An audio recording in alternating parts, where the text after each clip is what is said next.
이 프로그램은 방송통신위원회의 방송통신발전기금을 지원받아 제작한 것입니다.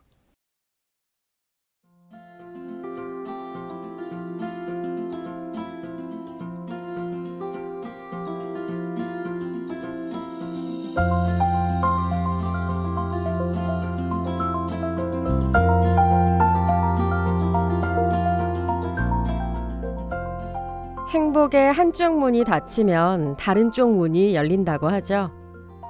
누군가의 삶의 문이 닫힐 때 다른 이의 생명의 문이 활짝 열릴 수 있습니다. 바로 장기기증을 통해서인데요. 사람들이 죽음을 두려워하는 이유는 어느 날 갑자기 모든 것과 이별하기 때문이잖아요.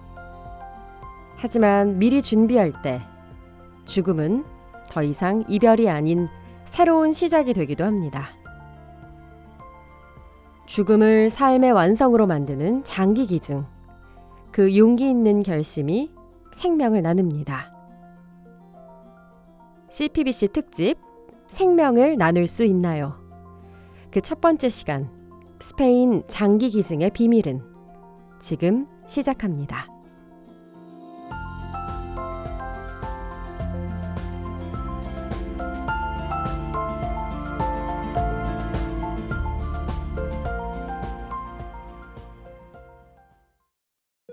김옥분 환자는 두개골 골절로 인한 뇌부종이 심한 상태고요. 뇌사로 추정됩니다. 뇌사라니 사망이라는 뜻인가요? 하지만 엄마 가슴이 오르락내리락 했어요. 심장이 뛰고 있다고요. 몸도 따뜻했고요. 심장은 뇌로 조절할 수 없는 근육이라 그렇습니다. 혈액은 돌지만 자발 호흡이 불가능해요. 회복될 가능성은 없습니다. 갑자기 어떻게? 너무 당황스러워서.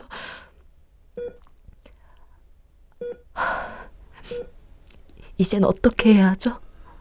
네, 상태를 지켜보시면서 심장이 완전히 멈추길 기다리실 수도 있고요. 일주일 정도 시간이 걸릴 겁니다. 아니면 장기기증으로 다른 사람을 살릴 수도 있습니다. 장기기증이요? 예, 이 상황에서 받아들이기 힘든 얘기겠지만 뇌사자일 경우 장기기증이 가능합니다. 생전에 어머니께서 그런 얘기 하신 적 있으신가요? 글쎄요. 잘 모르겠어요. 그래요. 이 기증에 동의하신다고 해서 곧바로 수술에 들어가는 건 아닙니다. 2차례 뇌파 검사를 거친 뒤 뇌사 판정위원회가 열리고 그리고 그 뒤에 사망이 선고됩니다. 그 후에 적출술이 진행될 거고요. 가족분들끼리 얘기 나눠보시겠어요? 네.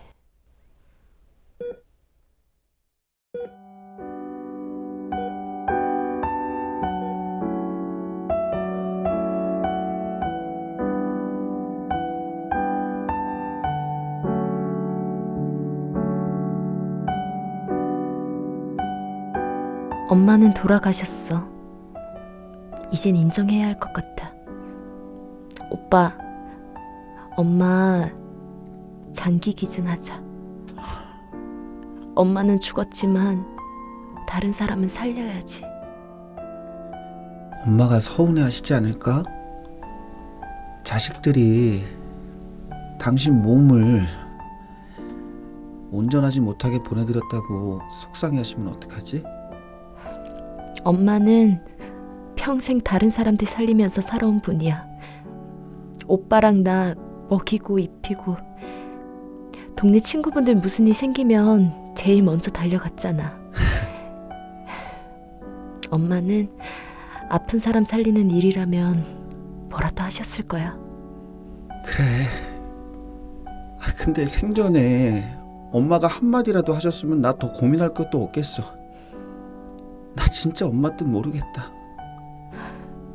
그런 얘기를 할 생각조차 못했으니까.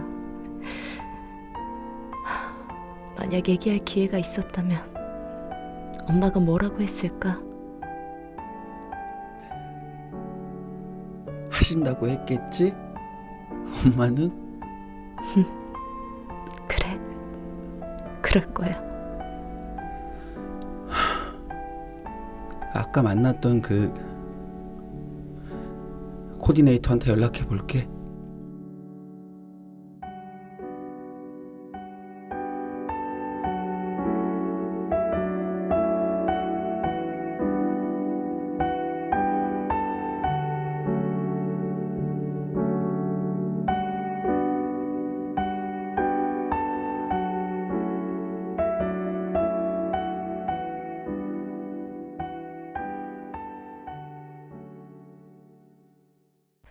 안녕하세요. CPBC 특집 생명을 나눌 수 있나요? 진행을 맡은 아나운서 김슬혜입니다. 앞서 들은 이야기는 장기기증의 이해를 돕기 위해 가상으로 꾸며본 이야기인데요. 뇌사와 장기기증. 상상하고 싶지 않은 일이지만 사실 언제든 우리에게 닥칠 수 있는 일이기도 합니다. 장기기증과 이식을 흔히 1초의 싸움이라고 하죠. 이 장기가 손상되지 않은 상태에서 수혜자에게 이식이 되려면 뇌사 판정이 내려진 후 유가족은 가능한 빨리 장기기증을 결정해야 하고 의료진은 빠르고 정확하게 적출과 이식을 해야 합니다. 그래서 이 장기기증을 상황이 닥친 후에 부랴부랴 고민하기보다는 언젠가 닥칠 수 있는 일로서 미리 고민해보는 것도 중요한데요. 자, 본격적인 이야기를 시작하기 전에 뇌사자의 장기기증이 어떤 절차로 이루어지는지 알아보려고 하는데요. 조금 복잡하니까 귀 쫑긋하고 잘 들어주세요. 의료기관에서 뇌사로 추정되는 환자가 발생하면요. 환자가 의식과 자발호흡이 없는지 확인한 다음에 뇌사 적합성 평가가 이루어지고요. 이 코디네이터가 가족을 만나서 장기기증에 대한 면담을 진행하게 됩니다. 이때 뇌사자에게 장기기증 의사가 있었다는 걸 가족이 알고 있으면 결정이 좀 더 수월해지겠죠. 이런 힘든 과정을 통해 장기기증이 결정되면 곧바로 뇌사 조사가 진행되는데요. 서로 다른 의사가 2차례에 걸쳐 검사를 하고 뇌사 판정위원회를 소집해서 의료진 전원 만장일치로 뇌사 판정이 이루어지면 그 시간이 뇌사 기증자의 법정 사망 시간이 됩니다. 한편 이렇게 뇌사조사를 하는 동안 공정한 기준을 통해 장기별 수혜자를 선정하게 되고요. 장기별 수혜 병원에서 적출팀을 파견해서 장기기증 수술이 이루어지게 됩니다. 어떠세요? 정말 많은 사람의 노력과 적극적인 협력이 있어야 한다는 걸 알 수 있는데요. 그 중에서 가장 중요한 건 역시 가족의 동의입니다. 자, 한번 생각해 볼까요? 만약 내 가족이 갑작스런 사고로 뇌사 상태에 빠졌는데 병원에서 장기 기증을 하실 수 있습니다 하고 알려주는 거예요. 장기 기증이 숭고한 생명 나눔이라는 걸 우리는 머리로 알고 있지만 그게 나와 또 내 가족의 일이 됐을 때 선뜻 하겠다고 말할 수 있을까요? 쉽지 않죠. 하지만 포기할 수도 없는 일입니다. 지금 이 순간에도 장기 이식을 애타게 기다리는 환자들이 많거든요. 작년 한 해 이식 대기 중 사망한 환자 수는 2,480명. 하루에 약 7명이 이식 시기를 놓쳐 세상을 떠난 겁니다. 자, 그래서 저희 CPBC는 어떻게 하면 어려운 순간에 장기 기증을 결심할 수 있을까? 어떻게 해야 더 많은 생명 나눔이 가능해질까 고민해 봤습니다. 오늘 이 시간은 그 고민의 결과고요. 자, 저희는 일단 국내 장기 기증이 어느 정도의 규모로 이루어지는지 알아봤습니다. 국립장기조직혈액관리원의 정영기 원장의 이야기 들어볼게요. 우선 우리나라 2021년도 내사 장기 기증자는 100만 명당 한 8.56명 정도 됩니다. 이 수치는 선진국과 비교해서 굉장히 낮은 수치인데요. 미국 같은 경우에는 41.88명, 스페인 같은 경우에 40.2명, 영국은 한 20.12명 정도 수치입니다. 또한 최근 기증자 수도 연간 450명 내외로 정체 상태를 보이고 있습니다. 최근 기증자 수가 정체 상태를 보이고 있다는 얘기인데요. 통계를 찾아봤습니다. 국립장기조직혈액관리원이 실시한 장기조직 기증인식 조사 결과에 따르면 장기 기증이 이루어지기 위해서는 가족 등 보호자의 동의가 필요한데 보호자의 동의 거부율이 2016년 47.3%에서 2020년 63.9%로 증가한 것으로 나타났습니다. 뇌사자의 가족이 장기 기증을 거부한 경우가 2020년 들어 확연히 늘어난 이유는 무엇일까요? 2020년은 코로나19, 팬데믹이 전 세계를 덮친 해였습니다. 많은 대면 모임이 비대면으로 전환되거나 아예 취소됐고 병원에서는 보호자가 환자를 면회하는 것조차 쉽지 않았죠. 앞서 장기 기증의 절차를 설명드린 대로 뇌사 추정자가 발생하면 장기 기증 코디네이터가 병원으로 파견돼서 유가족과 면담을 진행하게 되는데요. 코로나 때문에 이 과정이 어려워졌던 겁니다. 한국장기기증조직원의 자료를 보면 2021년 장기기증 코디네이터가 홍보를 할 수 있는 의료기관은 전체의 38%에 불과했고 또 중환자실 보호자 면회 시간도 65개 기관에서는 전면 금지되는 등 어려움을 겪었습니다. 코로나 확산이 장기기증 코디네이터 활동에 실제로 영향을 미쳤다는 사실을 확인할 수 있죠. 전 세계적인 팬데믹 상황에서 다른 나라 역시 코로나 이후 장기기증이 감소했을까 궁금해졌습니다. 아까 정영기 원장의 인터뷰에서 스페인의 장기기증 숫자가 인구 100만 명당 40명으로 세계적인 수준이라는 말이 기억났어요. 그래서 조사해봤더니 스페인의 장기 기증률도 2020년 코로나 상황에서 잠시 주춤하긴 했지만 작년부터 빠르게 회복해서 다시 정상의 자리를 되찾았다는 거예요. 이 놀라운 회복 탄력성의 비결이 뭘까? 궁금해진 저희가 직접 스페인을 방문했고요. 장기 기증이 활발히 이루어지는 이유가 있다는 걸 확인할 수 있었습니다.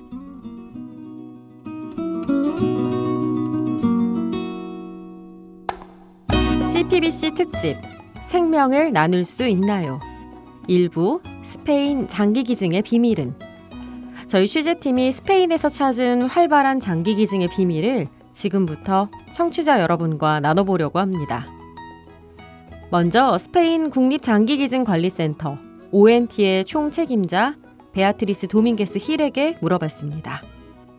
장기 기증률을 높이기 위해 어떤 일을 하시나요?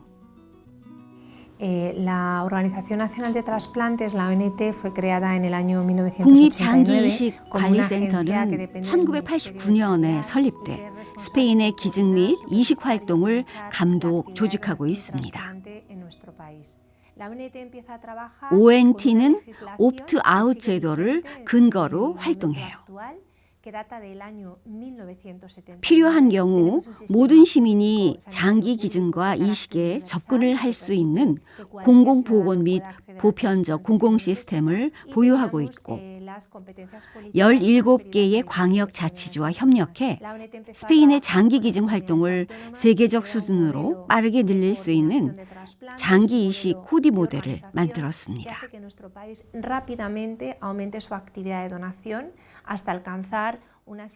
2019년에는 인구 100만 명당 기부자가 49명으로 역사적 최대치에 도달했는데요. 코로나19로 인해 활동이 감소했지만 2022년 현재까지 2019년도와 비슷한 비율로 가고 있습니다. 인구 100만 명당 기증자 49명은 세계 어느 나라에서도 도달한 적이 없고 유럽연합 전체에서 달성한 인구 100만 명당 약 20명을 초과합니다. 이 수치는 세계적 수준입니다.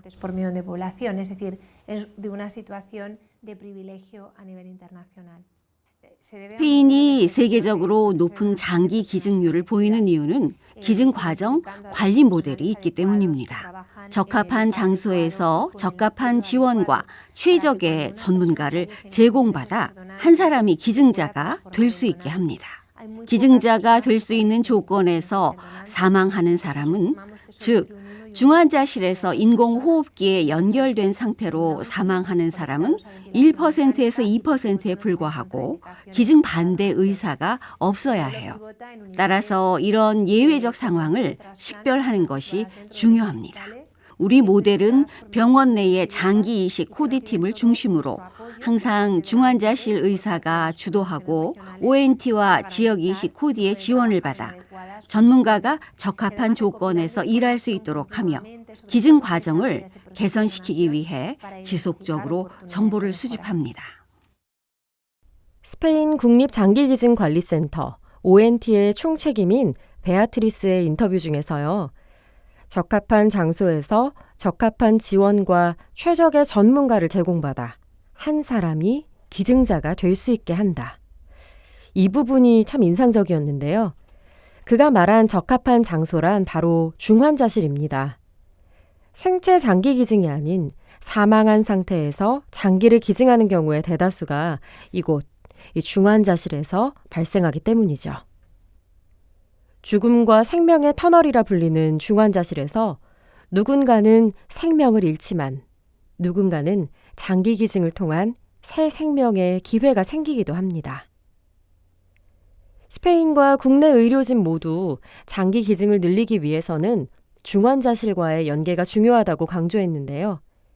스페인 라파즈 병원 이식센터의 총책임인 벨렌 에스테바네즈 몬티의 코디네이터와 간호사인 카르멘 고메즈 아라곤 코디네이터, 그리고 장기이식병원의 황정기 병원장에게 들어봤습니다. 저는 중환자실에서 집중관리를 담당하고 있습니다. 사망한 기증자의 90%가 중환자실에서 발생되기 때문에 중환자실과 센터와의 연결을 유지하는 것이 매우 중요합니다. 이런 부서들의 노력으로 많은 잠재적 기증자가 나오죠. 그리고 가능성이 있는 기증자를 조기에 발견하는 것뿐만 아니라 뇌사로 진단된 잠재적 기증자를 대하는 방법, 사망한 환자의 비보 전달과 기증 관련 상담 또한 중요합니다. 코디네이터는 뇌사자와 중환자 관리에 익숙한 전문가가 돼야 합니다. 기증자 가족에게 나쁜 소식을 전할 때 상황을 훈련받고 인생 최악의 순간에 그들과 이야기 나눌 수 있는 특별한 감수성을 갖추어야 합니다.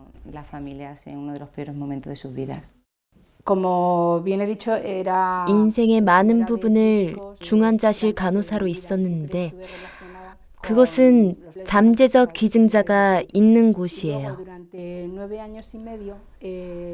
그리고 9년 반 동안 병원에서 소아과 집중치료실에 감독을 맡았거든요. 어린 환자가 장기 기증을 받아 건강해지는 걸 보고 이 자리에 지원했습니다. 우리나라가 2010년도부터 뇌사 추정자 신고 제도가 의무화되어 있습니다. 그리고 2009년도부터는 독립적인 장기 구독기관을 이제 운영하고 있죠. 그게 이제 한국 장기 조직 기증원이라고 하는, 그러니까 이제 보통 이제 IOPO라고 하는 제도가 실시가 된 지 이제 10여 년이 지나고 있습니다. 그래서 저희 병원도 당연히 이제 그 제도에 맞춰서 원내 중환자실의 환자분들이 모니터링을 하고 있고요. 그래서 이제 그것도 중요하지만 그 각 환자분들을 보고 있는 주치의분하고 원활한 소통을 하는데 주안점을 좀 두고 있고요. 그래서 공여자 증진 프로그램이라는 게 있거든요. 그래서 자체적으로 어느 시기 그리고 어느 질환에 뇌사 추정자분이 제일 많이 발생한다 하는 그런 자체 데이터를 좀 구축하고 가지고 있습니다. CPBC 특집 생명을 나눌 수 있나요? 일부 스페인 장기 기증의 비밀은? 저희가 스페인에서 찾은 첫 번째 비밀은 바로 순환 정지 후 장기 기증이었습니다. 앞서 들어본 인터뷰에서 스페인 의료진은 장기 기증이 가능하기 위해서는 중환자실과의 연계가 중요하다고 말했는데요. 스페인에선 순환정지 후 장기 기증이 가능하기 때문에 중환자실을 지속적으로 모니터링하면서 뇌사자 장기 기증자뿐 아니라 순환정지 후 장기 기증자도 발굴하고 있습니다. 여기서 잠깐 순환정지 후 장기 기증이 뭔지 알아보자면요. 치명적인 뇌 손상을 입었지만 뇌사 상태가 아닌 환자들 중에서는 가족의 동의하에 연명 치료를 중단할 수 있는데요. 이 연명 치료를 중단한 후에 순환정지, 즉 맥박이 멎었을 때 심폐소생술을 시행하지 않고 5분 동안 기다려서 심장이 멈춘 것이 확인되면 장기를 구득하는 방식입니다. 의학적으로는 심장이 5분 이상 멎으면 확실한 사망 상태로 보기 때문에 심장이 뛰는 뇌사 기증에 비해 가족들이 느끼는 부담은 현저히 낮아지죠. 다만 뇌사와 달리 심장이 완전히 멎어서 순환이 이미 멈춘 환자로부터 구득을 해야 하기 때문에 아주 빠른 속도의 수술이 필요하고요. 고도의 숙련된 의료기술이 있는 나라만 할 수 있는데 한국의 의료 수준이라면 충분히 가능하다고 합니다. 스페인에선 순환정지 후 장기기증의 비율이 전체 장기기증의 40%에 해당할 정도로 활발히 진행되는데요. 이 방법의 장기기증이 왜 중요한지 마드리드 연방이식사무소의 코디네이터 프란시스코 델 리오와 스페인의 장기기증 교육기관인 TPM-DTI 재단에서 장기이식을 공부하는 아르헨티나 출신 의사 브라이언 알바레스의 목소리로 들어봅니다. 한편 또 국내 관계자들의 의견은 어떨까 궁금해지죠. 이 방법의 장기기증을 국내에도 도입해야 한다고 말하는 한국장기조직기증원의 문인성 원장에게 물어봤습니다. 순환정지 후 장기기증, 왜 필요한가요? 심정지로 인한 사망은 더 많은 장기를 제공하기 때문에 중요하고 젊은 사람들에게 흔하게 나오기 때문에 아주 좋은 이식 방법이라고 할 수 있어요. 뇌사자는 뇌가 죽었지만 심장이 계속 뛰는 것을 보기 때문에 죽음을 받아들이기가 쉽지 않은데 심장마비로 심장이 멈추면 사망했다는 사실을 누구나 바로 알 수 있어서 유가족이 장기 기증을 결심하는 데 큰 도움이 됩니다. 무수축 사망자 기증이 스페인에서 시작된 이후로 장기 기증이 많이 늘었고 지금은 전체 기증률의 40%에 다다르고 있습니다. 아르헨티나는 장기 기증 활동이 매우 잘 되어 있는 나라입니다. 최근 몇 년간 인구 100만 명당 평균 20명의 기증자가 있습니다. 그러나 기증률을 최소 2배로 늘릴 수 있는 잠재력이 있는 나라라고 생각합니다. 이를 위해 많은 방법이 있는데 순환 정지 후 장기 이식 프로그램 시행을 생각해야 한다고 보고 있습니다. 예측 가능한 심장 멎음, 그걸 이제 컨트롤드 DCD라 그러는데요. 심장 스톱, 심장 멎음이 우리가 예측하고 언제 것이다를 알면 그거에 맞춰서 할 수 있거든요. 그런 경우는 빨리빨리 진행을 해서 장기를 적출할 수 있지 않겠느냐. 그것이 이제 제일 중요한 이 DCD 순환 정지 후 장기 이식에 지금 하려고 하는 그런 겁니다. 순환 정지가 예측되는 뇌사인 경우에 뇌사 진단하는 도중에 순환 정지가 됐을 때 빨리빨리 장기를 이식할 수 있게 하자. 그것이 제일 기본적인 목표입니다. 그것만 되더라도 보통 10년 동안 뇌사 진단 도중에 심장이 맺어서 그 뇌사 기증, 장기 기증까지 못 가는 경우가 23%. 100명의 뇌사 추정자를 쭉 조사하다가 관리하다가 보면 25명 정도가 뇌사 진단하는 과정에서 결국 심장사가 돼서 이 장기 이식을 못하게 되거든요. 그러니까 너무 아깝고 아쉽고 한 거죠. 그러면 최소한 25명이면 한 분이 그 보통 장기를 3개 이상 이식 수술할 수 있으니까 75명, 근 100명이 그 새 생명과 또 건강을 찾을 수 있는데 너무 아쉽고 아까운 거죠. 그것을 우리 법적으로 우리가 이렇게 준비했으면 좋겠다 하고 준비하고 있는 과정 중에 있어요. 장기 기증이 활성화되기 위해서는 기증을 희망하는 사람이 늘어나는 것만큼이나 의료기관에서 협력하는 것도 중요하겠죠. 현행 제도상 국내에선 뇌사 추정자가 발생하면 한국장기조직기증원에 신고하도록 의무화가 돼 있지만 실제로 신고가 되는 경우는 45% 수준에 그친다고 합니다. 이 장기 기증에 대한 의료진의 적극적인 의지가 더 필요하다는 걸 알 수 있는 부분이죠. 또한 뇌사 추정자 가족의 장기 기증 동의를 받는 과정에서도 의료진의 역할이 크게 작용하는데요. 전문 코디네이터가 파견돼서 가족에게 장기 기증을 설명할 때 처음 보는 낯선 사람의 설명부터 듣는 것보다 이미 환자 가족과 유대 관계가 형성된 주치의와 의료진이 장기 기증을 이야기하면 아무래도 동의를 얻는 데 더욱 효과적일 수 있겠죠. 이와 같은 이유를 생각할 때 의료기관의 전문 인력을 대상으로 교육하면 장기 기증이 좀 더 활발히 이루어지지 않을까 기대해 보게 되는데요. 스페인에서도 이런 기대로 만들어진 단체가 있습니다. 장기 구득 관리자와 의료진 등 전문 인력을 대상으로 장기 기증과 이식 경험의 지식을 전달하는 비영리 단체 TPM DTI 재단입니다. 저희가 이곳을 방문해 보니 스페인 국내뿐 아니라 세계 각국에서 온 의료진이 교육을 받고 있었고요. 재단에서도 여러 나라의 교육 전문가를 파견해서 다양한 커리큘럼을 진행하고 있었습니다. 저희는 먼저 TPM DTI 재단의 책임자인 클로에 발레스테를 만나서 이렇게 물어봤습니다.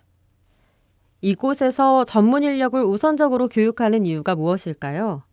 그리고 재단이 설립된 후 실제 장기 기증률에 어떤 변화가 있었나요?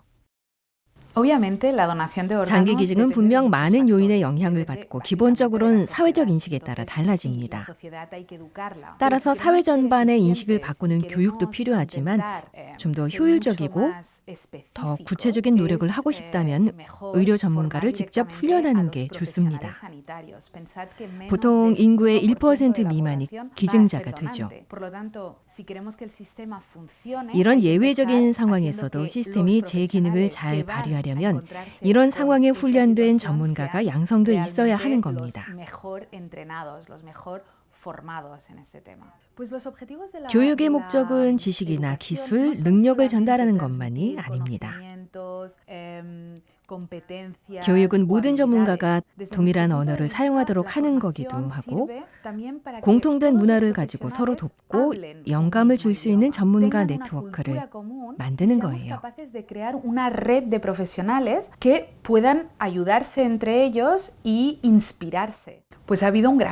1991년에 저희 재단이 설립되면서 큰 변화가 있었습니다.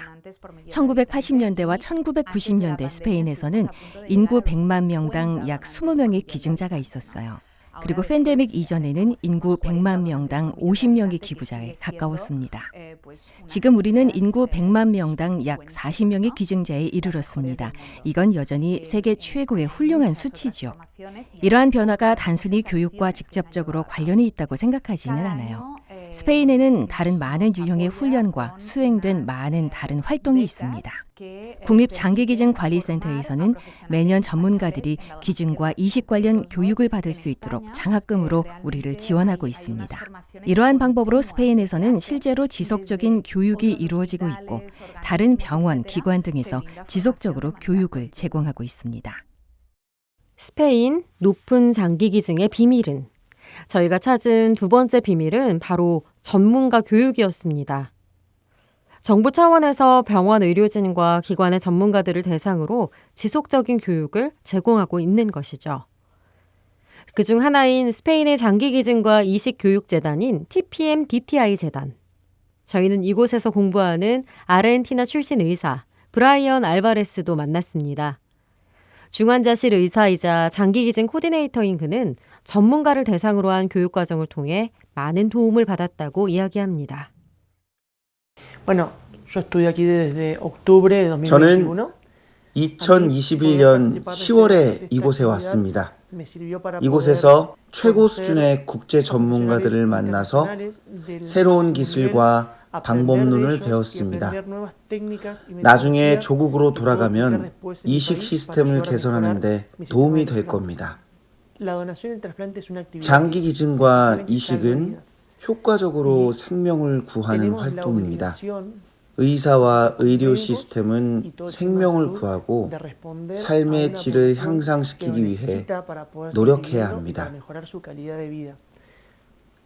의사로서 사랑하는 사람을 잃는 최악의 순간을 겪고 있는 가족을 돕는 것보다 더 중요한 상황은 없습니다. 이것은 배움과 훈련을 통해 가능하죠. 저는 이곳에서의 교육을 통해 가능한 덜 고통스러운 방법으로 장기 기증을 결정하는 방법과 기증자 유가족이 가족을 잃었다는 상실감에서 벗어날 수 있는 방법을 찾기 위해 노력하고 있습니다.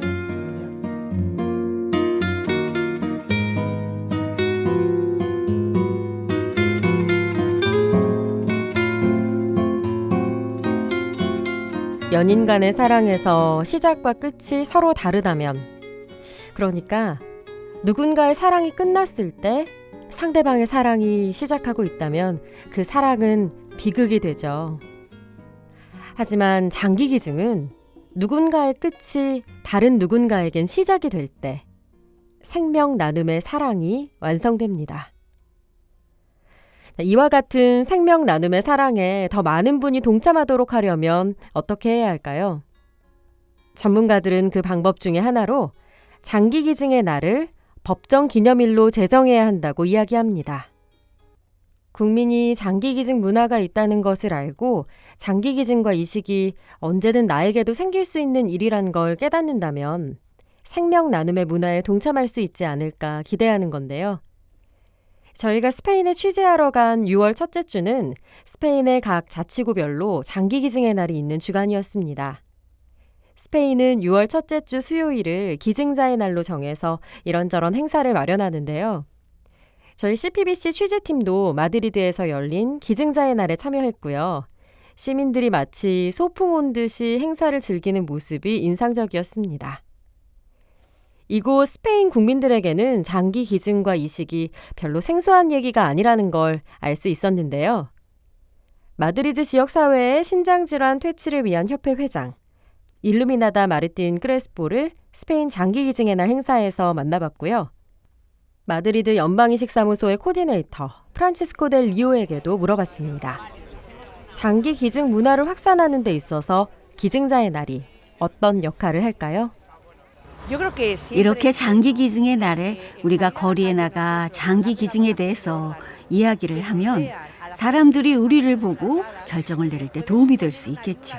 장기 기증이 하고 싶거나 이식받은 사람들이 어떻게 사는지 보고 싶다면 오늘 우리를 보고 확인할 수 있어요.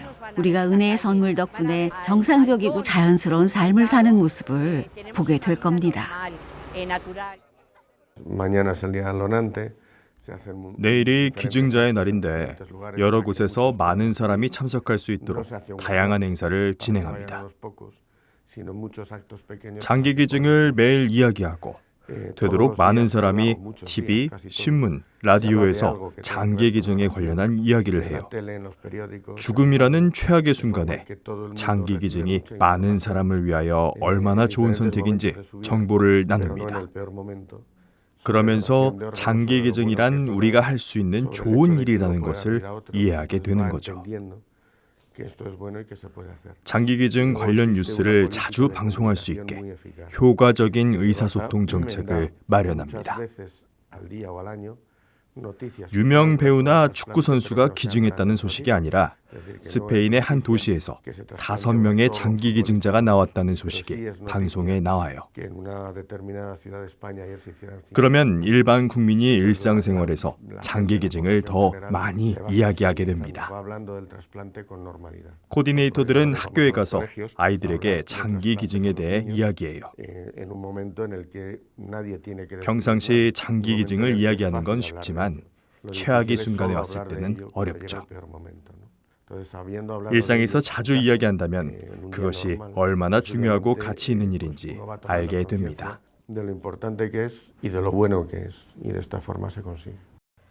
마지막 말이 기억에 남네요. 일상에서 자주 이야기한다면 그것이 얼마나 중요하고 가치 있는 일인지 알게 됩니다. 스페인의 높은 장기 기증의 비밀, 그 3번째가 여기에 있었습니다. 평소 장기 기증을 자주 이야기하기. 평소에 장기 기증을 자주 생각하고 또 서로의 생각을 나누고. 이게 중요한데요. 그런 말을 꺼낼 기회가 별로 없어요. 장기 기증을 마치 시신훼손의 문제로 오해해서 말조차 꺼내지 않으려는 분위기가 있거든요. 이런 오해를 불식시키기 위해서라도 장기 기증 절차를 정확히 알리고 또 기증자에 대한 예우를 강화하는 게 필요합니다. 관련법 제정이 시급하다는 목소리도 있는데요. 올해 초 장기 등 이식에 관한 법률 일부 개정안을 발의한 신영대 국회의원, 또 국립장기조직혈액관리원의 정영기 원장에게 물어봤습니다. 기증자의 예우를 강화하는 게 어떤 효과가 있을까요? 우리가 TV 뉴스를 보다 보면 전혀 모르는 사람을 구하다가 사망을 하거나 다치는 분들이 계시죠. 이분들을 의사사상자라고 부르는 거고, 이분들을 예우하기 위한 여러 가지 법률적 지원들이 있어요. 국가적 지원 정책들이 있고. 그런데 사실 의사사상자에 못지않은 생명을 구하는 활동이라 결국은 장기 기증 활동인데, 장기 기증자에 대한 국가 차원의 지원 정책들이 거의 없거든요. 그리고 그런 문화를 확산하기 위한 어떤 날짜를 지정하는 것도 없고 해서 이번 개정을 바라면서 9월 9일을 장기 기증의 날로 정하는 거. 우리나라는 9월 9일을 얘기하고 있는데 미국이든 뭐 캐나다든 영국이든 다른 모든 많은 나라들도 장기 기증의 날을 국가 기념일로 선정해 놓고 그 이후에 그런 장기 기증자들에 대한 어떤 예우랄지 추모 사업이랄지 이렇게 하고 있거든요. 장기 기증자들에 대한 예우 그리고 그런 보람과 자긍심들을 고취시켜 준다고 한다면 장기 기증 문화가 더 많이 확산될 수 있지 않을까 이런 기대를 가지고 있습니다. 네, 장기 기증에 대한 긍정적인 사회 분위기 조성을 위해서는 대국민 인식 개선과 장기 기증자에 대한 예우가 무엇보다 중요하겠습니다. 이를 위해서 생명 나눔 문화 확산을 통한 홍보, 교육과 장기 기증자 및 유가족 예우를 위한 다양한 사업을 추진 중에 있습니다. 주요 사업 말씀을 드리면 먼저 매년 9월 둘째 주 1주간을 생명 나눔 주간으로 지정을 해서 전국적으로 장기 기증자의 숭고한 생명 나눔 정신을 기리고 대국 및 인식 개선을 위한 다양한 홍보 캠페인 및 행사를 진행하고 있습니다. 또한 민간단체와 연계해서 청소년을 대상으로 생명 나눔 교육을 연중 실시하고 있고 일반인까지 확대해 나가고 있습니다. 두 번째로 장기 기증자 예우 및 추모를 위해서 생명 나눔 주제 공원을 조성 운영 중에 있습니다. 이 밖에도 장기 기증자에 대한 진료비 및 장제비를 지원하고 유가족 대상으로 심리 및 복지 서비스를 제공하며 추모 행사, 자조 모임 개최 등 유가족 예우 사업을 추진 중에 있습니다.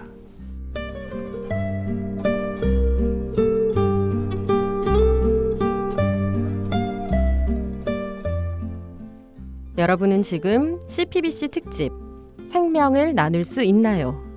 일부 스페인 장기 기증의 비밀은 함께하고 있습니다.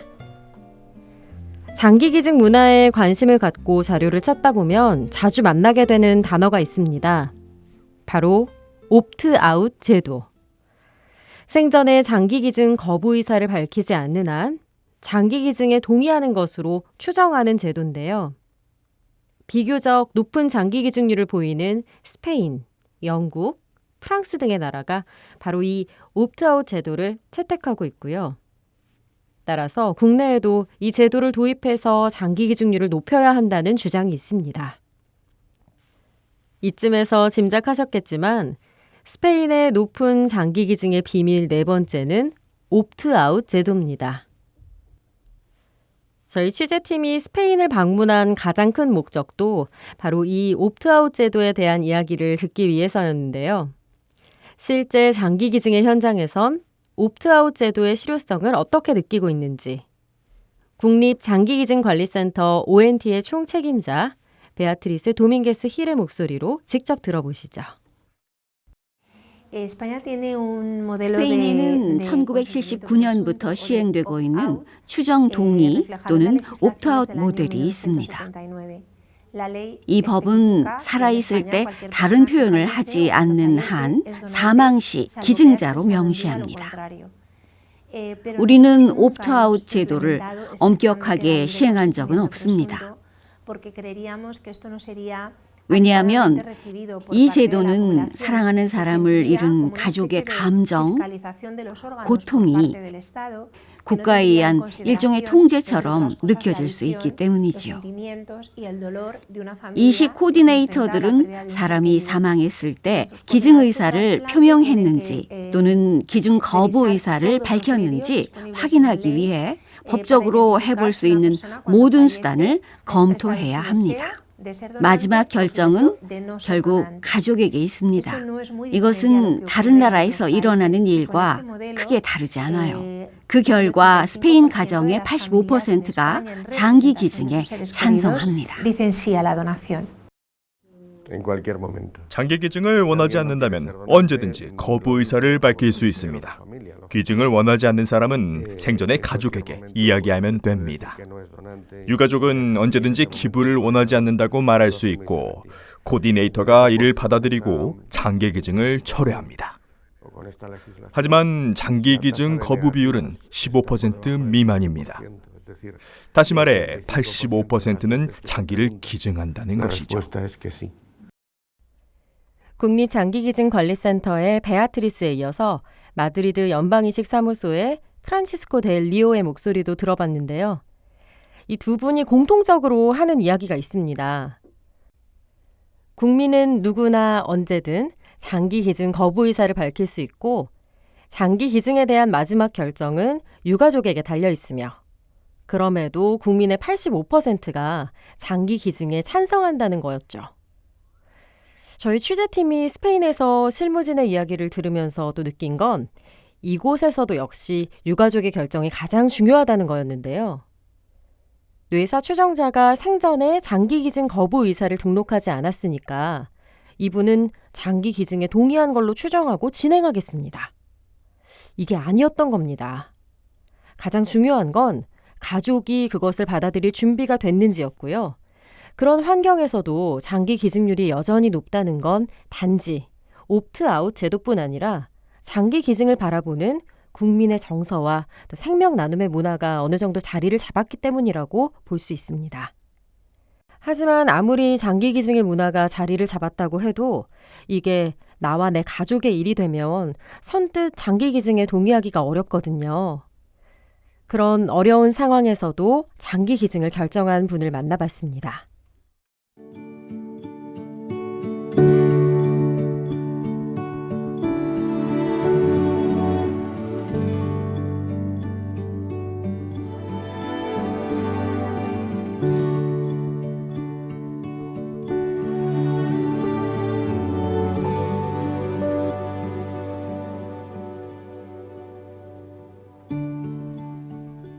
스페인에 살고 있는 수잔나 에레라.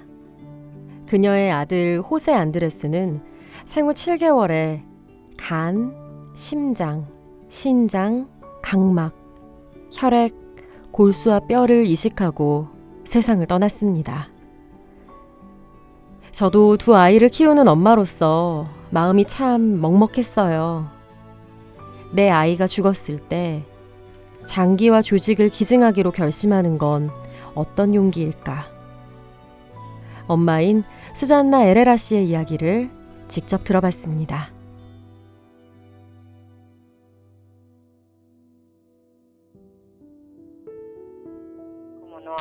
저는 태어나 7개월밖에 살지 못하고 간 호세 안드레스를 잃고 괴로워 고통을 겪었지만 다른 부모는 겪지 않아도 될 거라는 생각을 먼저 했어요.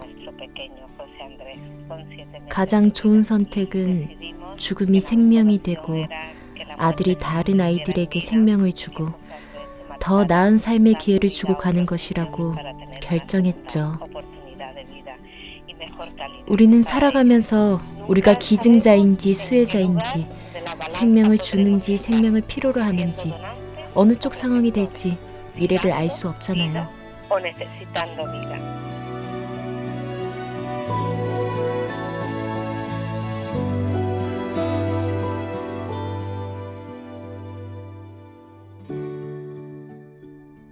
우리가 기증자와 수혜자 중에 어느 쪽에 있을지 알 수 없다는 그녀의 말이 마음을 울립니다. 그러므로 가장 좋은 선택은 죽음이 죽음에서 끝나지 않고 생명으로 이어지도록 하는 것이겠죠. 이처럼 용기 있는 선택을 한 이들 덕분에 새로운 생명을 얻은 분들이 있습니다. 우리는 스페인에서 수혜자를 만나봤는데요. 세 아이의 엄마이자 뇌사 기증자의 간을 이식받은 암파로 쿨트입니다. 그녀는 간 질환이 있는지조차 모르고 있다가 2020년 2월에 갑작스런 간염 진단을 받고 마침내 생명이 위독하다는 긴급 경보 제로 리스트에 올랐습니다.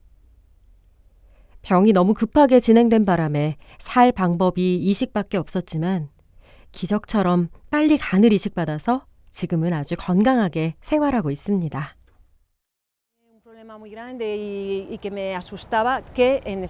당시에 저를 가장 두렵게 한 건 스페인에서 코로나 위기 상황 때문에 국가 경보가 선포됐다는 것입니다. 모든 것이 동시에 일어났고 제 상태도 더 악화됐습니다. 학교와 회사들이 문을 닫고 전문 보건센터는 모두 코로나 환자를 돌보기 위해 병원에 직원을 배치했습니다. 그렇게 겁에 질려 있을 때 병원에서 추적 검사를 했고 자가 면역 간염이라는 진단을 받았습니다. 그때부터 병원에서는 제 생명이 위험하다고 말했습니다. 생명이 위태로웠기 때문에 이식까지 하루 반나절, 아무리 많이 잡아도 하루 안에 이식이 이루어져야 했던 위험한 상황이었습니다. 기증자 가족들에게 정말 많은 얘기를 하고 싶지만 결국이 한마디예요. 제 생명을 구해주셔서 감사합니다. 사실상 내리기 힘든 결정이고 몇 분 안에 내려야 하는 결정이라는 걸 잘 알고 있습니다. 빠른 결정으로 제 생명을 살려주셨습니다. Me ha salvado para toda la vida.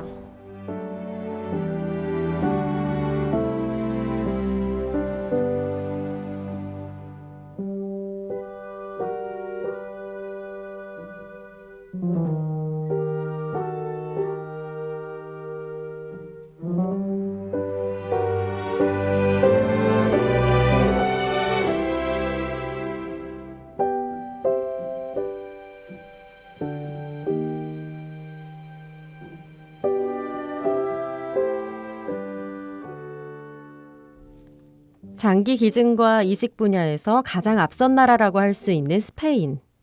저희 취재팀이 그곳에서 찾은 비결은 다음과 같았습니다. 순환 정지 후 장기 기증이 가능하다는 점, 전문가를 대상으로 지속적인 교육을 제공하기, 기증자의 날과 문화교육을 통해 평소 장기 기증을 자주 이야기하는 것, 그리고 옵트아웃 제도.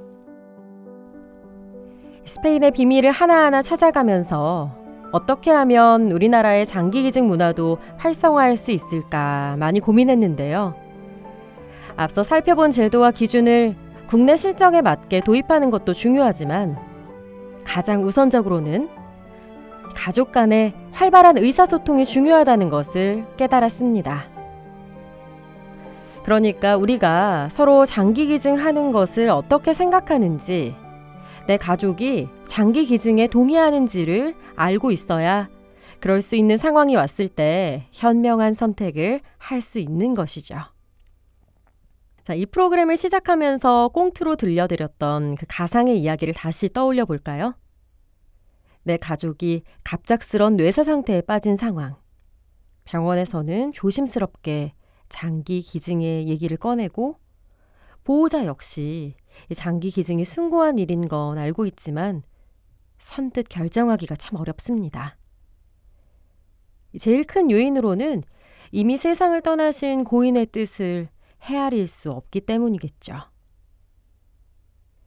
2020년 국내 인식조사 결과에 따르면 가족의 기증 의사를 알지 못했을 경우 장기 기증 동의율은 36%에 불과했지만 기증 희망 의사가 알려진 경우 가족의 76.2%가 기증에 동의했다고 합니다. 그래서 이 장기 기증 관계자들은 장기 기증 희망 등록을 하는 것 못지않게 평소 장기 기증 의사를 가족과 나누는 게 중요하다고 이야기합니다. 결정적인 순간에선 본인이 아닌 이 가족이 결정을 내려야 하기 때문이죠. 한국장기조직기증원의 문인성 원장과 한마음 한몸 운동본부 생명운동센터장 이창원 신부도 이와 관련한 얘기를 해주셨는데요. 직접 들어보시죠. 그런 장기 기증을 하겠다는 희망을 하시는 분들이 우선 많아져야 될 것이고, 그 다음에는 내가 장기 기증을 뇌사자가 됐을 때 장기 기증을 하겠다는 것을 가족한테 알려라. 왜냐하면 뇌사자가 거의 돼가고 너무 많이 다쳤을 때는 자기 의사 표시를 못 하거든요. 그러니까 share your life, share your idea to your family. 미국에서는 그런 의지를 같이 이야기해라는 그런 운동까지도 하고 있죠. 안타깝게도 의료기관에서 직접 장기기증 희망자라는 사실 여부를 확인할 수는 없습니다. 하지만 의료기관에서 뇌사 추정자의 유가족이나 지인들을 통해서 장기기증 희망자라는 사실을 알게 되는 경우들이 생기죠. 또 아니면 요즘은 장기기증 신청 여부를 표시할 수 있도록 운전면허증에 또 이렇게 등록할 수 있게 나오곤 합니다. 또 그런 표시를 통해서 기증 희망자라는 사실을 알게 됩니다. 사실 실기증으로 이어지기 위해서 가장 중요한 것은 기증 희망자의 가족들에게 그 동의를, 기증에 대한 동의를 알려주셔야 되는 것이고, 또 그것이 실질적으로 기증 동의가 되었을 때 기증으로 이어진다는 사실입니다. 그래서 살아생전에 자신이 기증 희망자라는 사실을, 또 그 뜻을 가족들에게 지속적으로 알려주어야 되는 것이 가장 중요한 것입니다.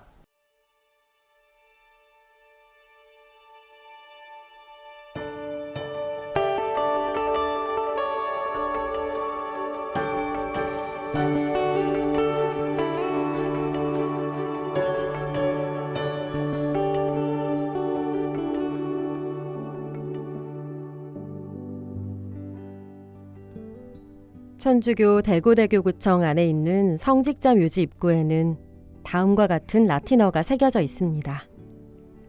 호디에 미히 크라스 티비.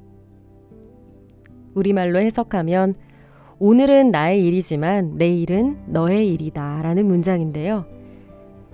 죽음이 멀리 있지 않고 언제나 우리 곁에 있다는 사실을 일깨워줍니다.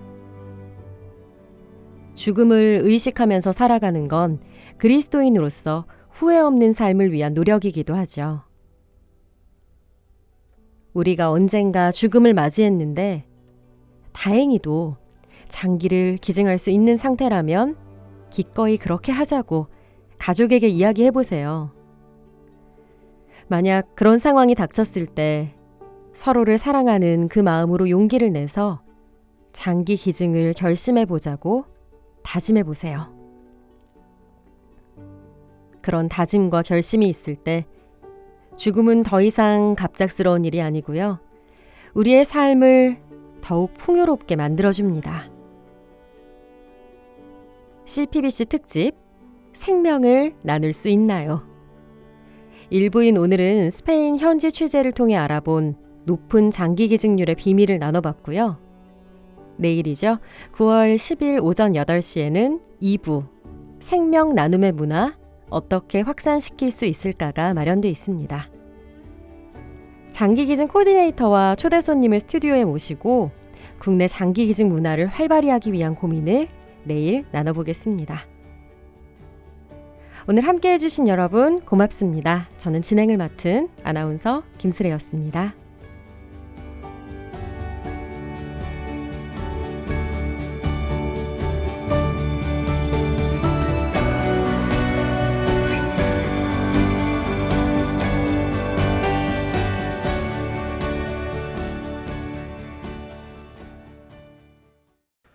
이 프로그램은 방송통신위원회의 방송통신 발전기금을 지원받아 제작한 것입니다.